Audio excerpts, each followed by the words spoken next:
Mark, do you want to shoot a TikTok? Yeah, if we have to. What's your ultimate daily driver? I haven't driven one, but I would say probably the BMW M3 Touring. But I'd like to give one a go. Hang on a minute. Hello? BMW? You want to give me an M3 Touring for 2 weeks so I can tell everyone behind that screen what it's like to drive and live with every day? That's very nice of you. What? It's outside now? Oh, let's go and have a look. You can forget your TikToks. I'm the YouTube generation and this car was made for me. This BMW M3 Touring was made for people that 20 years ago might have been called a boy racer, but they've grown up, they've got old, they've got no hair, they've got grey beard.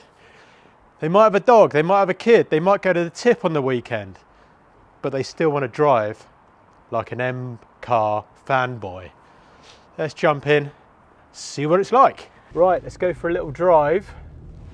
So the reason I think this car is so exciting is there's just kind of nothing like this now. When you think Audi, okay, you've got the RS4, but that feels like that shape has been out since the dawn of time. It's just not really that interesting anymore. It's certainly not this aggressive looking, this cool looking. Mercedes C63 now has a piddly little 4-cylinder hybrid engine, so that's just not even worth speaking about. Like, what's the point of a C63 with a 4-cylinder? Just blows my mind that they even went down that route, so just forget Merc. What else is there? This kind of in a class of its own. I guess performance-wise, it's really up against the Audi RS6, but that's a different segment of car, so it doesn't really feel fair to compare it. I actually drove the RS6's rival the other day, the real rival, which is the new BMW M5, which is a hybrid, which has boatloads of power, but it's just, I just found it a bit big in a way. It's like, it's a big car. That new M5 is huge. It actually feels like bigger than something like a long wheelbase Range Rover. An absolutely massive thing. So when you're in it, it's a lovely car, don't get me wrong, but it just feels so big that you couldn't sort of throw it around the way you might want to with a, you know, what is essentially a performance car. So let's talk about the cabin. Inside, you have got, in this particular spec, and I will talk more about spec later, this has got the gorgeous carbon bucket seats, which are just the best seats you've ever seen in your life. Super comfortable, even though they don't look like they would be, but they really are a very comfortable, very supportive seat. Loads of carbon all over the dash. I love the new steering wheel. You've got a great big display up here, which is part of the facelift. I think the facelift came out in, I want to say late 23, maybe early 24. Oh, this car's too much fun to drive. It's a little bit dangerous. Not dangerous to drive, but dangerous because it goads you to drive it faster. It wants you to be a boy racer like in the olden days. It wants you to throw it around a bit. And that is a very different thing about, you know, I mentioned the RS6 earlier. The RS6 feels like it's a big, long distance, comfortable cruiser, which just happens to have a really powerful engine under the bonnet. But this, it wants to be chucked around. It's a playful car. However, you don't feel unsafe at any point. There's so much grip. There's so much grip, it's insane. When it is four-wheel drive, the Touring only comes in four-wheel drive, but it's a switchable system. So if you want to have an accident, you can make it rear-wheel drive only. And speaking of performance, it really does feel like it does have every single bit of the 530 horsepower under the bonnet. 0 to 60 in 3.5 seconds. It's just insane. From a family car, a practical family car that you can take to the tip and put the dog in. I mean, I wouldn't recommend putting the dog in and doing a 0 to 60 time test, but you could. You've also got, you know, playful things that you will never use, like you can get the car to score your drift for you. So, you know, it gives you a star rating out of 5. How well did you go sideways around that corner? And it's just, you know, it's BMW trying to inject a bit of fun in what is normally, let's be honest, a pretty miserable existence driving around in the UK. Traffic, bumper to bumper, speed bumps, speed cameras, bumps and lumps, and just awful road services. At least they're trying to have fun. Who said the Germans don't have a sense of humour? Right, let's get to the elephant in the room. This car is expensive, but everything is these days. They start, this car starts at £93,000 with no options. This one is specced particularly well with the carbon ceramic brakes as well, which I have to say is probably the first time I've driven a car with ceramics and they've worked. Like straight away, cold, wet December, and it's just worked. They work straight away. There's no like having to warm them up until they start working. There's no squeaking and squawking from them like you get in other cars. They're brilliant. Really, really brilliant brakes. So I don't know if I'd pay the extra for them, because I'd imagine the steel brakes are just as good for everyday driving. But if you were going to drive like a bit of a lunatic or take it from a track, then the ceramics may be an option for you. Along with that, like I say, you've got the bucket seats, you've got so much spec on this car. The colour is called Isle of Man green, by the way, which is a nice colour. It's vibrant, certainly turns some heads. As this car stands, it's closer to £115,000, which is a lot of money for a practical estate car. However, it kind of does the job of two cars. It does the job of the practical family car that you can take the kids in the back and the dog in the boot and everything else, and it's the sports car on the side as well. So instead of having two cars, just have one, spend more on it, happy days.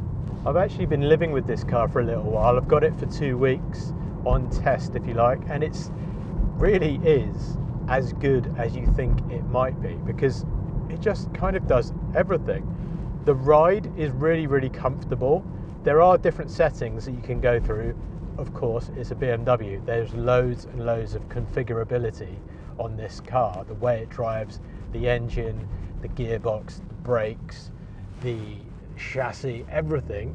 But if you have it all in comfort and eco, it is a comfortable car.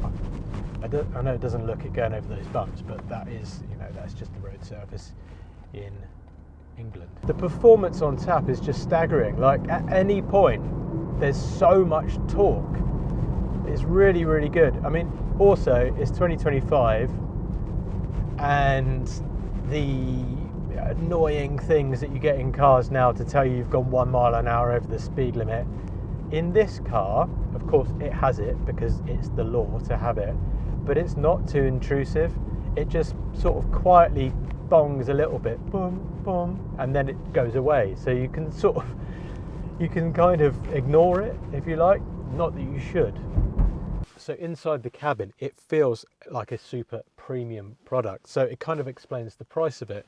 Loads of carbon fibre everywhere, the whole dash, ambient lighting. You've got this massive sort of dual screen setup, head-up display, carbon steering wheel. I love all these little touches here with the cutouts, the carbon gear shifters there. You've got configurable buttons, M1 and M2, so you can sort of set up how you like to drive it and then have it as a kind of quick button if you like. You've got the iDrive set up on here on the wheel, but it's also touchscreen. I personally prefer using the wheel because it just feels a little bit more natural. I feel like when you're driving along and you're like pressing the screen, it doesn't really feel right. But I mean, look at all these things that you can do with a car that you probably won't ever delve into these menus, but it's kind of a set and forget because you can just go back here. This is where you can kind of configure your buttons. So if I wanted to, I can configure M1, sport engine, sport chassis, comfort, everything else, or M2, you could have as, say, four-wheel drive sport, which is four-wheel drive still, but it puts more of the power to the back. Let me show you the boot as well, because it's pretty practical. So in the back, if you didn't have the parcel shelf here, which obviously does come out, it's plenty big enough to lie down if you wanted to, or take a body to the tip. I was going to go to the tip this weekend, but I don't know, I thought it was a bit disrespectful to take a load of rubbish in the back of a car that you've just borrowed. But it would be big enough to do so. It's also big enough for your family too. So here in the back is a child seat, as you can see. Now my son is too young to face forward yet, so it's kind of fine because there's plenty of room between the back of his seat and the carbon there. But if my child was facing forwards and had kicky legs, I would be worried about the state of that carbon seat after a couple of months, let alone a couple of years.